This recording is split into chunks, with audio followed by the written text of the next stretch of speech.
Hey there! In this video, we are going to talk about the graphs of logarithmic functions. Now, we've already seen exponentials, and because they are so related to each other, these are going to look pretty similar. They're just kind of oriented a little bit differently. So you can see here from the graph in the middle, I have log base b of x, where b is greater than 1. And so this is an increasing function. It goes to the point 1, 0, whereas the exponential went to the point 0, 1. So they're kind of reversed. All the points just get the x and the y coordinates get reversed, and then you end up with a very similar graph, just going in a little bit different direction. Instead of having a vertical or horizontal asymptote, this one has a vertical asymptote. And then the graph on the right, you can see what the log of x looks like when the base is between 0 and 1. Now it becomes a decreasing function, still going through the point 1, 0. For both of these, there's a vertical asymptote at the y-axis at x equals 0, which causes the domain to start at 0 but not include it, going from 0 to infinity. Just as exponentials always had a domain of everything, logs have a range of everything. So negative infinity to infinity is the range. But remember, we can't plug a negative value into a log, so nothing to the left of 0, unless it's been transformed in some way. It's also 1 to 1, and as I said, increasing when b is greater than 1 and decreasing when the base is between 0 and 1. So let's take a look at how to graph a log function. And because they have this inverse relationship with an exponential, the easiest way to find a bunch of points on a log is to start with the exponential form of that same log. So here I want to graph log base 4 of x. So I'm going to start with finding points on the function 4 to the x. So I'm going to do a table to get us started here. Again, this is only if you wanted a really detailed log function. Usually just finding the x-intercept on these and the asymptote and then the directionality of it is enough to get a good sketch. But if I wanted to graph it by hand, I'm going to pick out some points. So let's say negative 2, negative 1, 0, 1, and 2. And I'm going to plug them into 4 to the x and see what I get.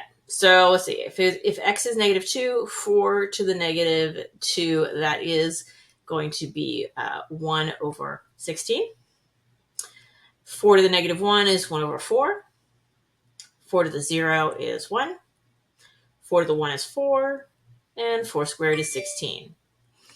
Now, when I'm doing the inverse, well, log is inverse, so it just takes the x and the y's and flips them. So I'm going to use the middle column here, the outputs from 4 to the x, and use those as my inputs to log 4. So log base 4 of 1/16 would be negative 2, because 4 to the negative 2 gives me 1/16. And the same thing for all of these. So the x values I originally put into f of x become the y values for the log function. And I end up, if I graph all these, I end up with a nice sketch. Here, the bottom one in green is my log function, and the blue one up top is the 4 to the x. And because these are inverses, they will have the relationship of being reflections about the line y equals x. So that's that dotted line in the middle that shows how they're reflecting each other. And the x and the y coordinates are just flipped for each one of these. So if you wanted a really detailed graph of a log function, that is the easiest way to go about doing that. Now, we also want to be able to do transformations of log functions, just like we did with exponentials. So for a log function, I can transform it by multiplying by a number a out front. I can add a value c inside of the log, and I can add a value outside the log. Okay, so b is the base for that log. If I add a value d at the end, that will cause a vertical shift, up or down, whatever the d value is. Adding the c inside of the log will cause a horizontal shift. Again, it goes opposite where you expect it to. So plus a number would send it to the left, minus a number would send it to the right. The a out front, if it's greater than 1, then it will vertically stretch the log function by a factor of a. If a is between 0 and 1, it will vertically compress the graph by a factor of a. And if A is negative, then the graph is reflected down across the x-axis, while a negative inside the log will reflect it about the y-axis. So let's look at an example. Here we're going to come up with this graph and identify its asymptote. Actually, we're not even going to graph it. We're just going to find the asymptote, domain, and range just from that function. So first thing I need to do to figure out where this thing starts is look at the argument of the log function. Remember, a log function, we can't take the log of a negative number, so x minus 1 has to be greater than 0. There's no way around it. And so I can turn that into an inequality that I can solve to find the domain. So if I add 1 to both sides of this, well, x has to be greater than 1.